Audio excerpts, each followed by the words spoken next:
Even if your broker has slipped into bankruptcy, there is nothing to prevent certain big players from reaching in and taking the assets away from your broker.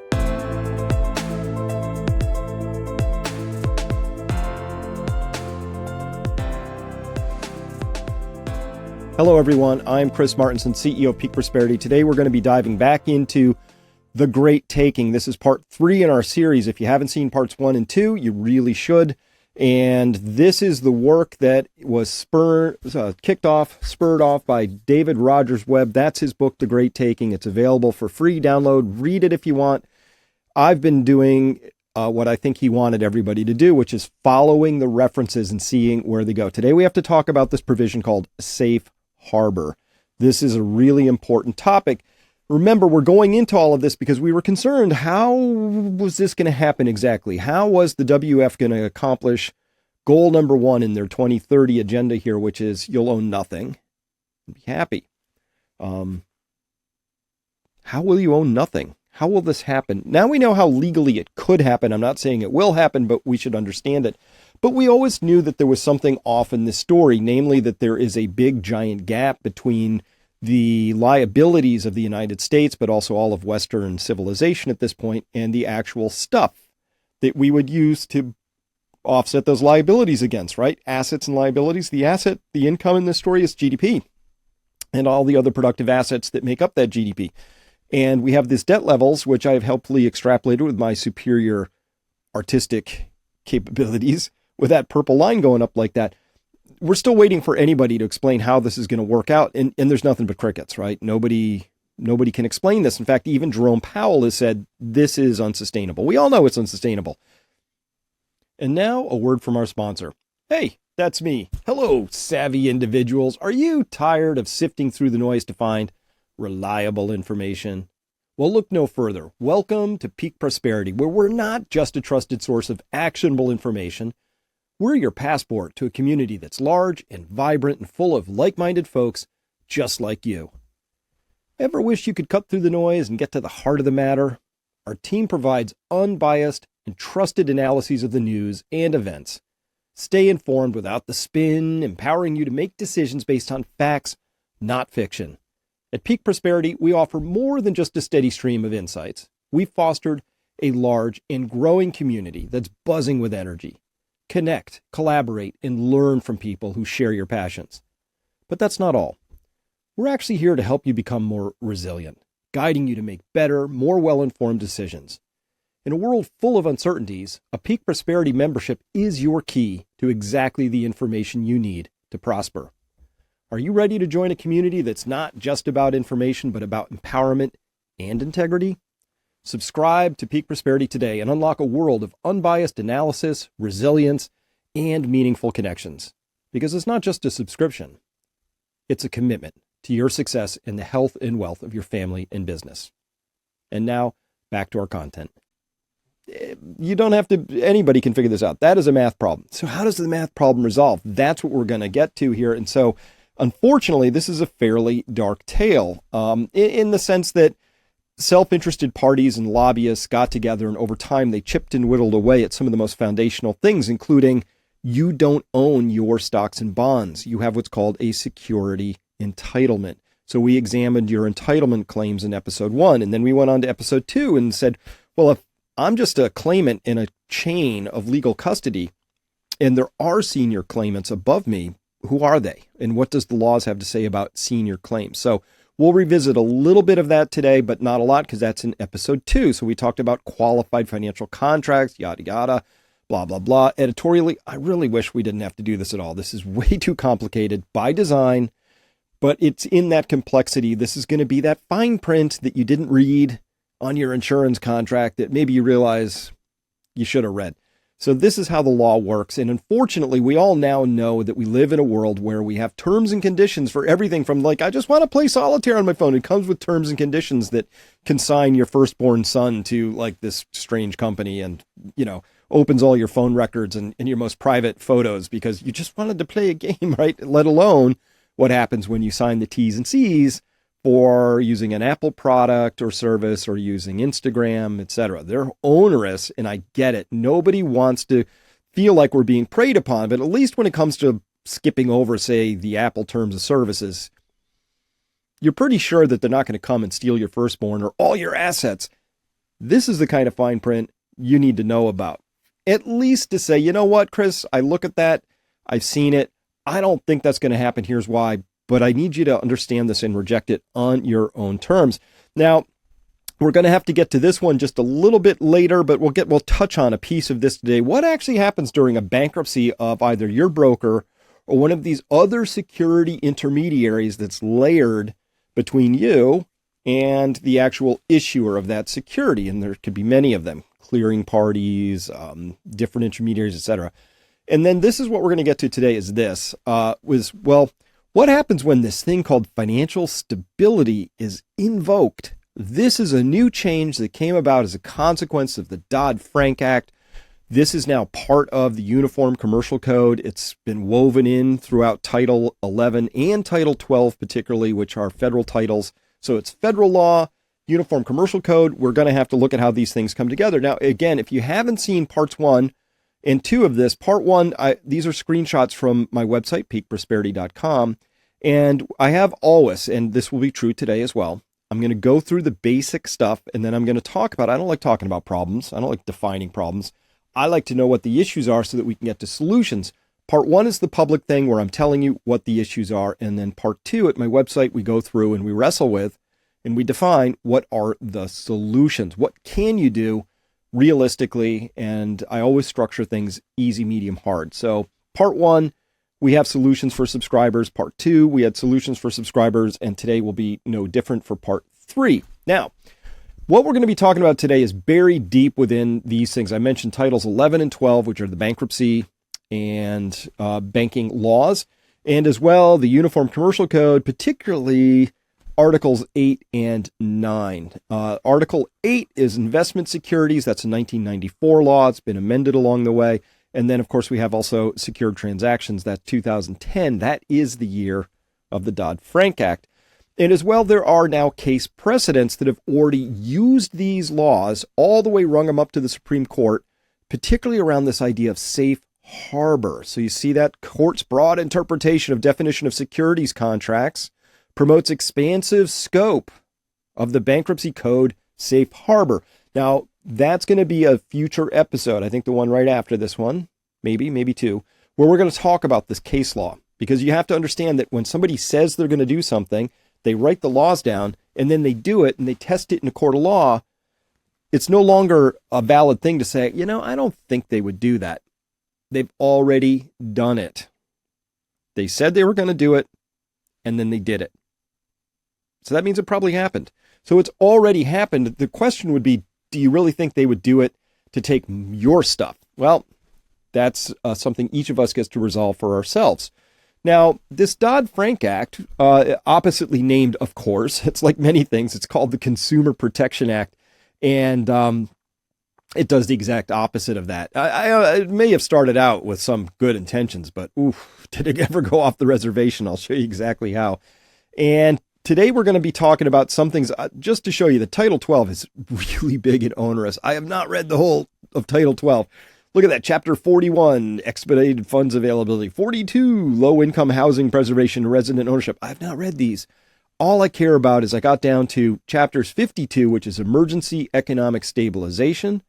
And that's parts 5201 through 5261. And then as well, chapter 53, Wall Street reform and consumer protection. That's the Dodd-Frank from 5301 to 5641. I think you see there's a lot of lines in that one, a lot of subparts.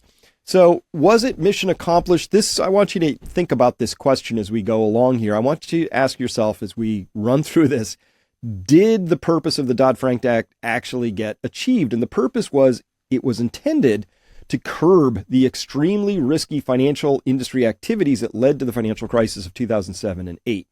Its goal was, and still is, to protect consumers and taxpayers from egregious practices like predatory lending. And that's from Investopedia. So that's how it got billed. That's how it's still kind of talked about. But let's see if it actually accomplished that. You be the judge. All right. So first thing, this is a complicated story. I'm going to do my best to piece it together. I've been wrestling with it all week, trying the different parts out. Let me give this a shot. First up, we go to U.S. Title 12, Chapter 52, called Emergency Economic Stabilization. And you can see there at the top part, it says it has the purposes, the definitions, and it's got 3 big subchapters. So the purposes of this chapter are, 1, to immediately provide authority and facilities that the Secretary of the Treasury can use to restore liquidity and stability to the financial system of the United States. So emergency, they felt in the wake of the great financial crisis of 2007, 8, 9, 10, that they just didn't have enough authority. So they've given a whole bunch of and enumerated a bunch of new powers, and some of these powers are so extraordinary, they override the bankruptcy code. Now things get messy, because here's the thing. Things like the bankruptcy code are careful multi-100-year products. Like, people have been doing bankruptcy for a long time, and contract law and bankruptcy law and all of these various laws have been tuned and battled over and sort of battle tested. So to come along and go, it's different this time. You know what? We should just heave a bunch of new powers over to this new thing we're defining. It'll all work out great. That's what's at stake here. I wouldn't mess around with this like they are, but here we are. And that's why we're talking about it. So it says, to ensure that such authority and such facilities are used in a manner that, 1, protects home values, college funds, retirement accounts, and life savings. We're going to see if that's happened or not, whether protected things like retirement accounts and life savings. B, preserves home ownership and promotes jobs and economic growth. Well, those are kind of vague things. Promote jobs. How do you do that? C, maximizes overall returns to taxpayers of the United States. And D, provides public accountability for the exercise of such authority.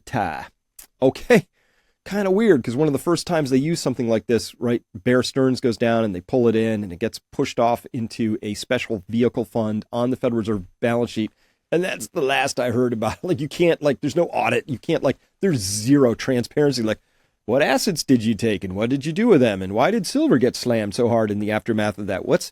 No transparency whatsoever. But at any rate, this is what they're saying, emergency economic stabilization. Now you're going to see a theme popping up here.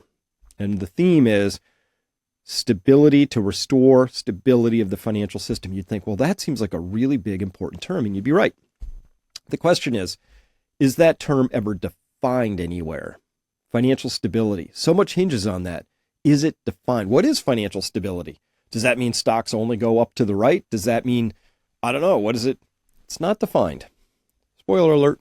Okay, so buried within that USC code at 5237, this is weird. Look at the authority. The Securities and Exchange Commission shall have the authority under securities laws, such as to suspend by rule, regulation, or order the application of statement number 157 of the Financial Accounting Standards Board, FASB, for any issuer as such term is defined elsewhere, or with respect to any class or category of transaction. Anything, you don't like how your bonds are valued? We're going to suspend this mark-to-market account. You tell us what they're worth. Or your derivatives. Don't like how they're valued? Well, it's due to financial stability. You go ahead and just tell us what they're worth there, big boy, right? And they say here that it is necessary that they're going to respect to any class or category of transaction if the commission determines that it is necessary or appropriate in the public interest and is consistent with the protection of investors. Here's the thing. It's really never in anybody's interest to tell lies, right? Particularly financial lies. Numbers are numbers. So this whole idea that they get to just at whim, because they've declared financial stability is at stake, that some entities can just totally ignore mark-to-market accounting, right? Which is be kind of like, don't even get me started on this compared to what just happened in the court system vis-a-vis Trump taking out a loan, paying the loan back, and then declaring that was inappropriate somehow. And this is a whole nother level of grift beyond that. It's astonishing. So let's go into this mess. 2 subchapters here we have to get to in Chapter 53. Subchapter 1, financial stability. Second is subchapter 2, orderly liquidation authority. Other interesting things down there, but this will be enough for today. So the Financial Stability Oversight Council is now established by this thing as of July 21st, 2010. There will be this FSOC, and it shall have voting members. Each shall have 1 vote, and it shall consist of the Secretary of the Treasury. That is the chairperson of the council. It includes the chairman of the Board of Governors. That's from the Federal Reserve. So it's the chairman. That would be Jay Powell right now. Secretary of the Treasury, as of today, would still be Janet Yellen. The comptroller of the currency's on there, the director of the Bureau, but that's not the FBI. That's the Bureau of Consumer Financial Protection in this case. The chairman of the Securities and Exchange Commission, the chairperson of the Federal Deposit Insurance Corporation, chairperson of the Commodities Future Trading Commission, CFTC, and so on. So we have this Financial Stability Oversight Council. This gets made, and so now we have this Financial Stability Council. Well, what do they do? Well, they got some authorities here, some authority. So purposes of the council are, in general, are A, in green, to identify risks to the financial system of the United States that could arise from the material financial distress or failure or ongoing activities of large, interconnected bank holding companies or non-bank financial companies. That would be brokers and financial intermediaries, clearinghouses, DTCC, things like that. Or that could arise outside the financial services marketplace. So basically anything that could hit or impinge upon financial stability. Again, what is financial stability? What are these risks to the financial stability? Well, wouldn't it be good how do you identify a risk to something that's not defined? This is really vague and weird, and there's a lot of authority invested in this council as long as they can pull the trigger of saying, this financial stability is at stake. You know what? Companies don't have to mark to market accurately. Maybe they can even fib about their actual earnings if necessary, possibly. Who knows, right? In the interest of financial stability, it would be awkward right now for somebody's reelection for stocks to not go anywhere but up. So lie away, you magnificent seven. Who knows, right? It's really, really bizarre that this stuff has been written so vaguely and is given so much authority to basically fib because it would be good for investors. Very weird. B, the purpose of the council is to promote market discipline by eliminating expectations on the part of shareholders, creditors, and counterparties of such companies that the government will shield them from losses in the event of failure. Well, if that was the plan, I would just note that when this was all put in place in 2010 to today in 2024, derivatives are now multiples larger, too big to fail banks or even too much bigger.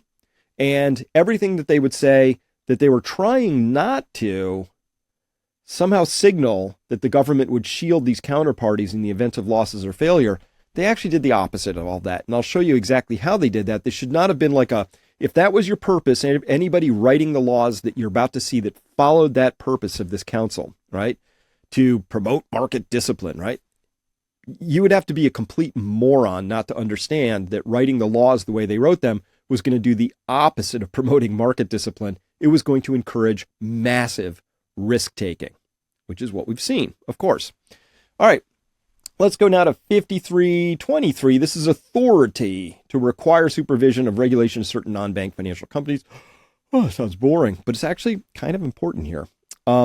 It's interesting here. They say a U.S. non-bank financial company supervised by the Board of Governors says if the council determines that material financial distress at the U.S. non-bank financial company or the nature, scope, size, scale, concentration, interconnectedness, or mix of activities of the U.S. non-bank financial company could pose a threat to the financial stability of the United States, well, then they take a vote and they say, gosh, I think that this thing needs to get regulated so they can step in anytime they want, whether or not this company is actually already in default. So this is an extraordinary power that they can step in. This group of basically government employees could just get together and go, I really think that broker over there does it look like a threat to stability to you? Sure does. And they can do things with that. They can carve it up. They can sell off assets. They can do things that it's extraordinary power. Again, hundreds of years of sort of like understanding of contracts, contract law, business rights, all just kind of got carved up. Now, they say here, mitigatory actions in 5331 in U.S. Title 12, mitigations to risks. Oh, well, good. We're going to mitigate these financial risks. Now, maybe we get into it. Give us a little extra understanding of this. What was here? If the Board of Governors determines that a big bank old holding company with total consolidated assets of $250 billion or more, or a non-bank financial company supervised by the Board of Governors, poses a grave threat to the financial stability of the United States, the Board of Governors, upon affirmative vote of no fewer than 2/3 of the voting members of the council, then shall, limit the ability of the company to merge, acquire, or consolidate, restrict the ability of the company to offer financial products or services, require the company to terminate one or more activities, impose conditions, do this or that. So really the biggest of the big banks, but also non-bank financial companies of almost any size, as long as they're deemed to be a risk, they can be regulated at any time, which means their business activities can be impinged upon. That's interesting, right? Well, so think about that level of power, and now we're going to dive into what actually happens if one of these companies gets into trouble. Now we're into what's called the Orderly Liquidation Authority. Kind of an interesting sounding title there. There's some crazy stuff in here. First up, how does it actually work? So let's say there's a systemic risk determination. By the way, once a systemic risk determination is made, all this other established understanding of bankruptcy gets tossed out the window, and new laws come in, new stuff. New things get to be done. That's how I read it. I could be wrong. If you see it differently, let me know, but we'll go through the words together, see if we come to shared understanding. So systemic risk determination. Well, how is that made? Are we finally going to get systemic risk defined? That would be awesome. First, they have to have a written recommendation and a determination. So the Secretary, Corporation, Board of Governors shall consider to make a written recommendation. So they got to write some stuff down described in paragraph 2, which is next slides down there. And so it's what they would determine whether the Secretary, that's the Treasury Secretary, should appoint the corporation, again, that's the FDIC, as receiver for a financial company. Okay, and again, 2/3 vote of those people we talked about before on the council. So cases involving brokers or dealers, that's really the subject of what I wanted to get to in this series. They say in the case of a broker or dealer, or in which the largest United States subsidiary, as measured by total assets as of the end of the previous calendar quarter of a financial company, is a broker or dealer, the Commission and the Board of Governors, at the request of the Secretary or on their own initiative, shall consider whether to make the written recommendation described in paragraph 2 with respect to the financial company. So here's what they have to do. They say, notwithstanding any other provision of federal or state law, notwithstanding is that legal term that means anything else that was written anywhere else, you can just ignore it. This takes precedence. Oh, you have a bankruptcy law you're trying to follow? Notwithstanding that, doesn't matter. Any other provision of federal or state law, let's get states' rights going on here. The Secretary shall take action in accordance with this other section, which I'll talk to you about in a second, if upon the written recommendation under subsection A, the Secretary, in consultation with the President, determines that, this financial company is either in default or it's in danger of default soon. And 2, get this, the failure of the financial company and its resolution under otherwise applicable federal or state law, such as bankruptcy code, right, would have serious adverse effects on the financial stability in the United States. Now, you can't see it because I put the blue underline, but financial stability is not underlined.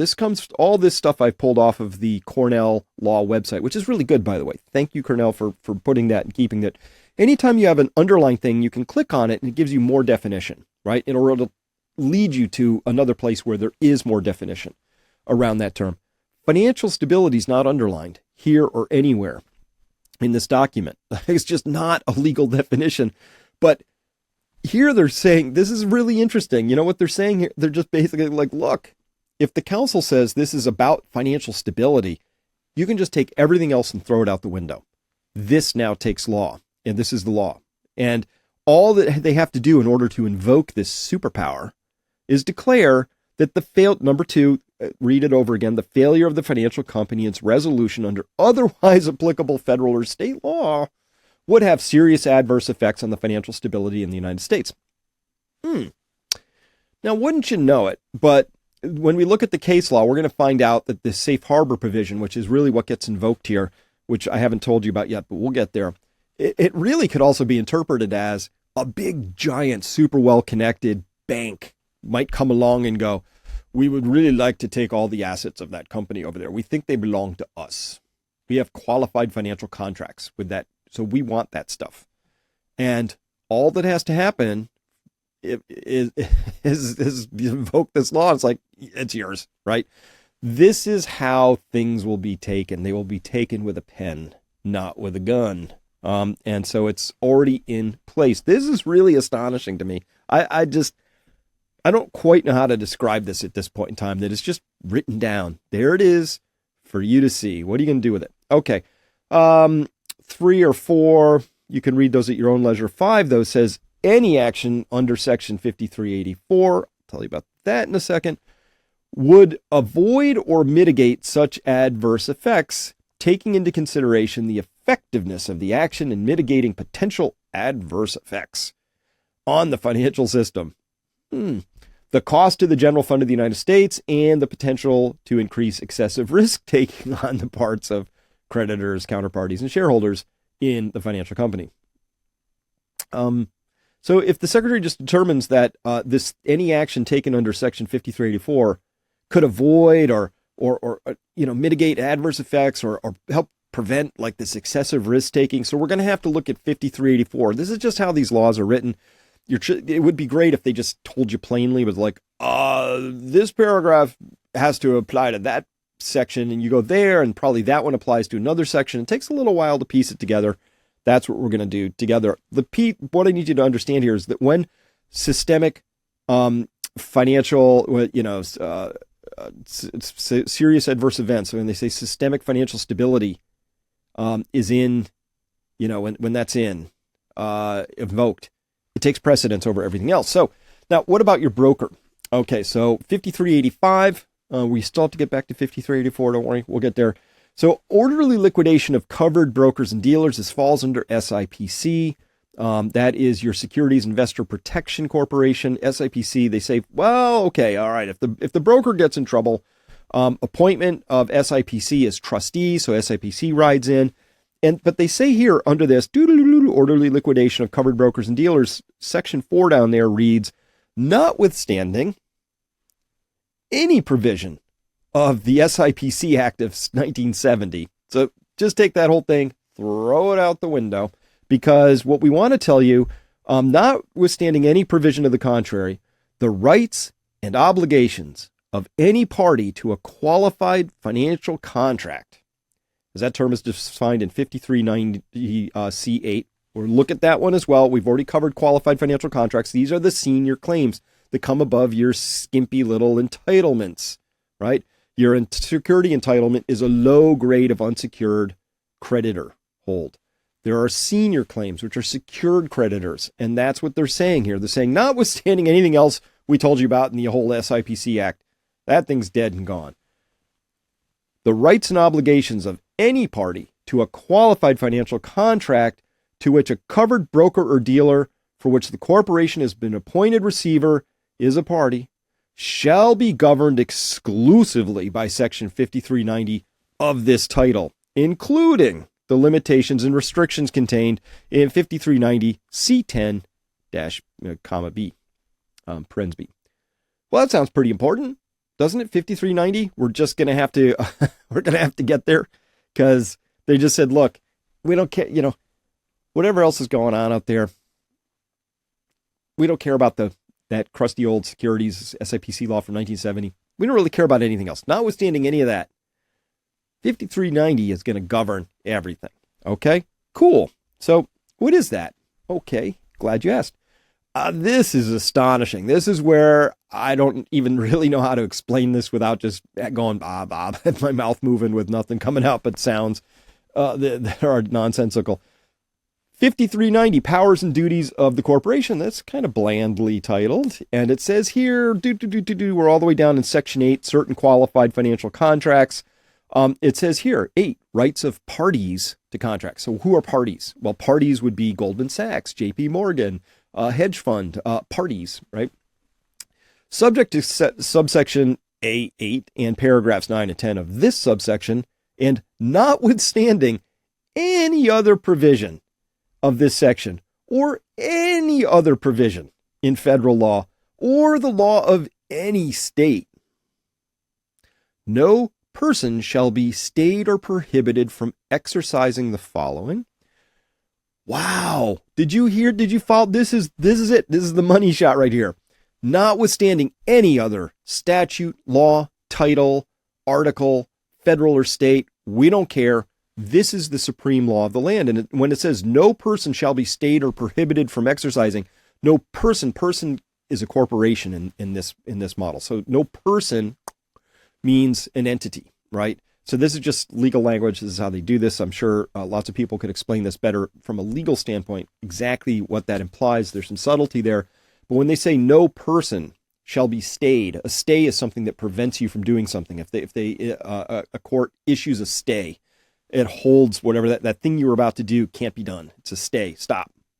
No person shall be stopped or prohibited from exercising any right that such person has to cause the termination, liquidation, or acceleration.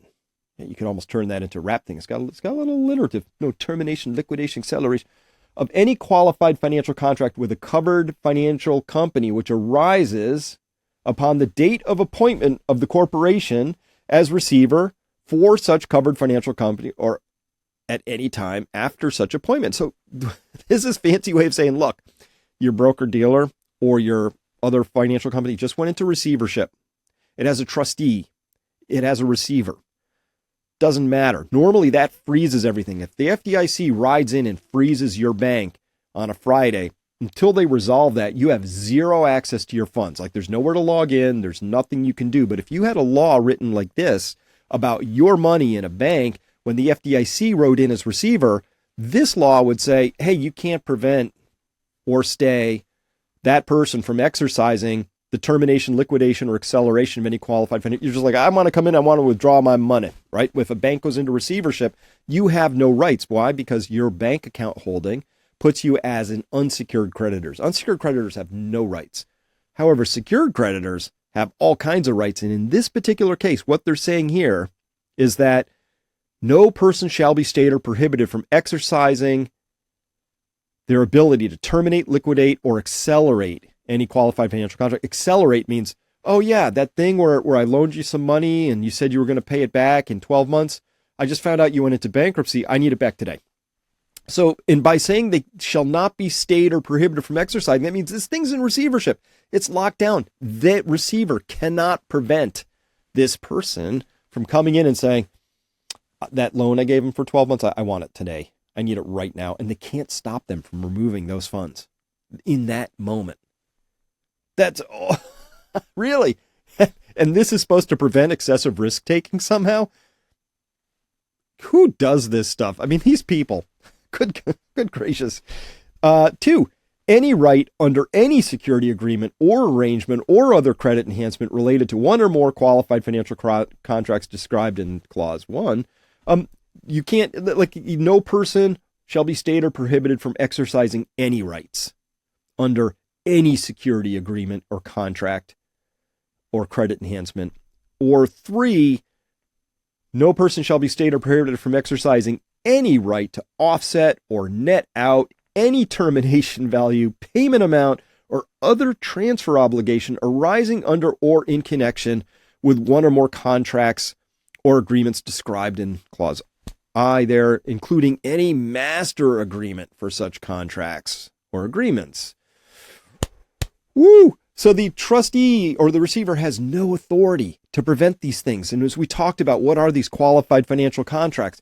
Well, it's a huge, big, long, it's a giant list of things, of securities that fall into that as well. All derivatives. This is the clause. They don't specifically say, you know what? It would be really awkward if all those side bets that these big financial entities are making with each other and using your stocks and bonds as collateral. It'd be really awkward if they couldn't tap in and get that collateral in a time of a crisis because, financial stability. That's the whole thing. There, I just summarized the whole thing in those 18 seconds. We'll pull those out and we'll call that the trailer for this one because that's the whole thing. Thanks for following along this far. I mean, it's gobbledygook, but once you start to pierce the veil a little bit, you're like, who wrote this and what? And it's insane. Now, this is crazy because, as well, we talked about the rights of parties to contract. That's the A part up here, 8A. We got to go down to 8C now, which is, they say here as well, under, again, this is 5390, powers and duties of the corporation. They say here, 8C, certain transfers not avoidable. Again, notwithstanding subsection A11. Okay, we'll talk about that in just a section because that's real. You thought this was explosive? What do you hear about that? Notwithstanding subsection A11. Hold on to that thought. We're getting to that next slide. Or A12 or C12, section 91 of this title, or any other provision of state or federal law relating to the avoidance of preferential or fraudulent transfers. The corporation, whether acting as a corporation as a receiver for a covered financial company, may not avoid any transfer of money or other property in connection with any qualified financial contract with a covered financial company.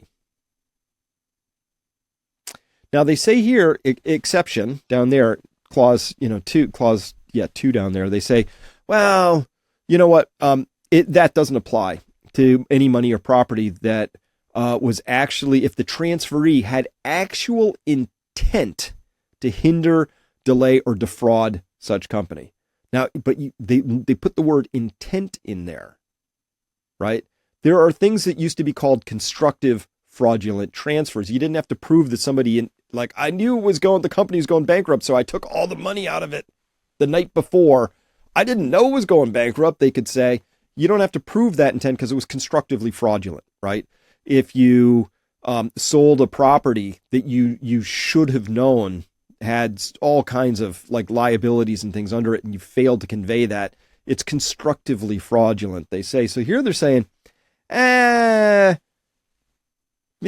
constructively fraudulent, that's tricky, especially when it comes to big banks and them wanting their money and derivatives contracts. So we're just going to kind of remove that little piece from this whole thing. That's how I read this. Maybe there's another way to look at it, but notwithstanding section A11, forget about that. What is A11? Well, avoidable transfers is 11A is the corporation, notwithstanding subsection A11, the corporation as receiver for any financial company may avoid a transfer of any interest or any obligation incurred by the covered financial company that was made or incurred at or within 2 years before the date on which the corporation was appointed receiver, if these things happen. So they said, you know what? Too complicated. Nah, we'll get rid of that. So this was a protection that used to exist, which was that if you engaged, if there was fraud involved, you could reach back 2 years and everybody in the business would know that. So, to avoid excessive risk taking and bad behaviors, we're just going to remove the 2-year provision. That's what that means, notwithstanding subsection A11. They removed the 2-year rule on this thing. Too complicated. Financial stability might get hit. This is what we're up against, folks. This is shocking. You know what'll be shocking is if YouTube doesn't rip this down. We'll see. Okay, now we have to scoot over to the bankruptcy laws. This is Title 11, Chapter 5. Creditors, the debtor, and the estate. There's just those 3 subchapters there. Now we're getting down to the most important of them all, this amazing rules, a set of things. And we have to, this is the whole section of things in Chapter 5 in the bankruptcy code. We're going to look at 546, limitations on avoiding powers. It's really what is a limitation on avoiding powers? It's it's just, Sometimes you have to look for the blandest language. That's where the interesting stuff is. And then there's all this other stuff. I'll only cover one of them because we don't have to do 555, 556 through 561. They're all basically the same thing. Once you understand one of them, you understand all of them. But let's read 555 together, which is the contractual right to liquidate, terminate, or accelerate a securities contract. Remember that other law that I said, you shall not, no person shall be stayed or prevented from exercising the acceleration, right? This explains it out. So that stuff was hidden over in the banking laws, right? Title 12.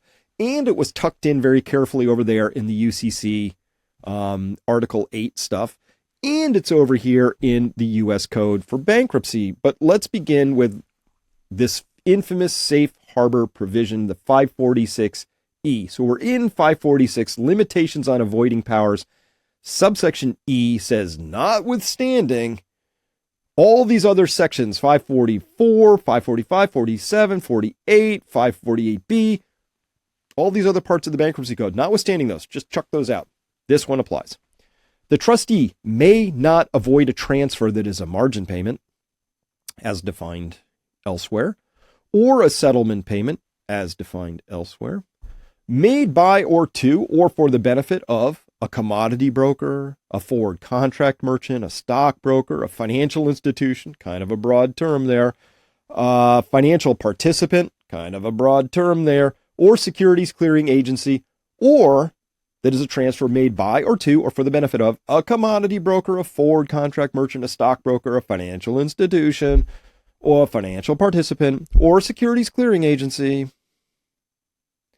in connection with a securities contract. So we covered those securities contracts before, and those include, when we say things like forward contracts or swaps, we're talking about derivatives, right, which number now in the quadrillions.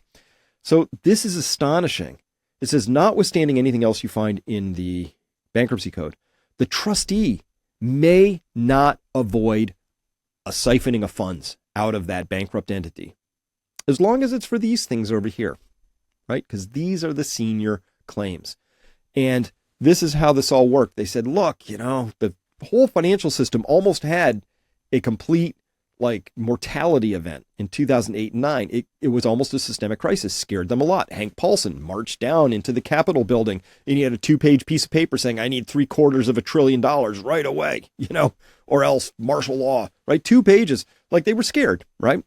Okay, I'll grant you that. And then they said, oh, that would be terrible if that happened again. How do we prevent that from happening again? You, being a normal human being, would say, how about we just stop them doing that stuff they were doing, which was collateralized debt obligations and all those tranches of mortgage-backed securities and slicing and dicing and writing derivatives on things and writing derivatives on the derivatives so that the whole thing was just a giant mushroom cloud daisy chain waiting to get smoked, right? Okay. You would say, because you're normal, and I like you for being that way, you would say, let's not do that stuff. And they said, what if we made the backstop, the guarantee for all that risky stuff, the assets of the citizens of the country? We'll use their stuff as collateral to backstop this entire daisy chain of crazy contracts and ever mushrooming liabilities and derivatives and all of that. That's what they did instead. That's what they did. And to pull that off, the infamous 546 safe harbor provision says that, the trustee, no matter what happens, if your clearing party gets in trouble or the DTCC or seeding company or your broker, if one of those things goes boop, you can't stop the people who have been using all those collateral assets inside that entity for their own purposes. You can't stop them from reaching in and taking those out because they need to be made whole, right? This is just terrible behavior here. This is what happened while I was not paying close enough attention, and many other people maybe are in that. I know some of you were, so congratulations, but here we are now. Okay, and just in case anybody is slow like me, derivatives are the senior claims. So they said here, this is in the 546, now we're in F and G, and there's other ones that say the same thing. Notwithstanding all these other sections, the trustee may not avoid a transfer that is made by or to or for the benefit of a repo participant or financial participant in connection with repos or repurchase agreements. Section G, notwithstanding all these other sections, the trustee may not avoid a transfer made by or to for the benefit of a swap participant, again, a form of derivative. So these are now listed all the way through here. I'm not going to take you through, G, H, I, J, K, right? They just lay it out in case anybody had any misunderstanding. They told us in UCC Article 8 that qualified financial contracts have seniority in this whole thing, and that the trustee or the receiver may not avoid the transfer. They say here in the bankruptcy code you can't avoid the transfer, and they also said it in Title 12. Same place. So it's in 3 places. So if it ever comes before a judge, it's just rock solid. You can turn to any other part of the code you want to. Bankruptcy, banking, Uniform Commercial Code on securities, and they all say the same thing. There are senior claims out there made by these securities contracts and also derivatives, and they've enumerated them everywhere. Here, here, and here. They have precedence. So just in case anybody was slow, like me, there it is. And now we have to hustle over to UCC Article 8, Part 5, Priority Among Security Interests and Entitlement Holders. We touched on this briefly, but here we go again, because now it maybe makes more sense 3 episodes in. Except as otherwise provided in sections B and C. I love how they put this. This is just like, this is one of these things where you're like, that was bold move, Cotton. I just check this out. This is fun. Except as otherwise provided in subsections B and C, which we'll get to in just a second. If a securities intermediary does not have sufficient interest in a particular financial asset to satisfy both its obligations to entitlement holders, that's you and me, who have security entitlements to that financial asset, and its obligation to a creditor of the securities intermediary who has security interest in that same financial asset, the claims of the entitlement holders other than the creditor have priority claim over the creditor. Wow, Chris, you just told me all this time that I had the subordinate claim, and here we are. Article 8, Part 511A says I have the senior claim. Except it says, except is otherwise provided in subsections B and C. Maybe we should read B and C together real carefully. B, a claim of a creditor of a securities intermediary who has a security interest in a financial asset held by a securities intermediary has priority over claims of the security intermediary's entitlement holders who have security entitlements with respect to that financial asset if the creditor has control over the financial asset. Oh, yeah. Hey, if they have a claim to this stuff, but we didn't actually lend it out to them, then you have the senior claim. But if we lent it out to them, or they have a qualified financial contract, such as a derivative where they're making a claim, then they actually have control over this. Control is one of the most important words. That word right there. If the creditor has control over the financial asset, their claims are above yours. Oops. So, or C in green, if a clearing corporation does not have sufficient financial assets to satisfy both its obligations to entitlement holders who have security entitlements with respect to financial asset, and its obligation to a creditor of the clearing corporation who has a security interest in that financial asset, the claim of the creditor has priority over the claims of the entitlement holders. Translation, your entitlement has senior claim except when it doesn't, and it never does. That's what they're saying here. This is I love that they had the stones to write this. Like, oh yeah, you totally have senior claim, except under conditions B and C, which basically say there's no circumstance under which you would actually have senior claim. You have senior claim until you don't, and you mostly don't. I mean, this is just, you can't make this up. This is class act gobbledygook here, right there. So again, Article 8, section or Part 5 says the same thing that we have in all of the other sections.